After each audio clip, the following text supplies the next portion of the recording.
ദോശയുടെയും ഇഡ്ഡലിയുടെയും കൂടെയൊക്കെ കഴിക്കാൻ പറ്റിയിട്ടുള്ള നല്ല ടേസ്റ്റി ആയിട്ടുള്ള ഗ്രീൻ കളറിലുള്ള മല്ലിയില ചട്നി എളുപ്പത്തിൽ തയ്യാറാക്കാനായിട്ട് ഒരു 8-10 ചെറിയ ഉള്ളി, ഒരു ചെറിയ കഷ്ണം പൊടി, 2 പച്ചമുളക്, ഒരു വറ്റൽമുളക്, 1 ടീസ്പൂൺ ഉഴുന്നുപരിപ്പ്, 1 ടീസ്പൂൺ കടലപ്പരിപ്പ് എടുത്തിട്ടുണ്ട്. അതിൻ്റെ കൂടെ തന്നെ ഒരു കൈപ്പിടി മല്ലിയില, പുതിനയില, മല്ലിയില കൂടുതൽ എടുക്കണം. പിന്നെ ഒരു 2 ടേബിൾ സ്പൂൺ നാളികേരം.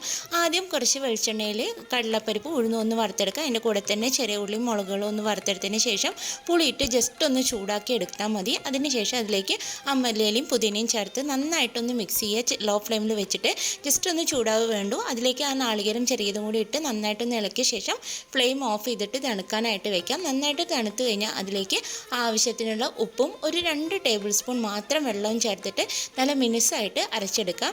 അപ്പോൾ ഈ ഒരു പാകത്തിലാണ് അരച്ചെടുക്കേണ്ടത്. അതിനുശേഷം ഇതിലേക്ക് കുറച്ച് കടുക്, ഉഴുന്നുപരിപ്പ്, അതേപോലെ തന്നെ വറ്റൽമുളക്, കറിവേപ്പില കൂടി വറുത്ത് ചേർത്ത് കഴിഞ്ഞാൽ നമ്മളെ ടേസ്റ്റി ആയിട്ടുള്ള മല്ലിയില ചട്നി തയ്യാർ. എല്ലാവരും ഒന്ന് ട്രൈ ചെയ്ത് നോക്കൂ.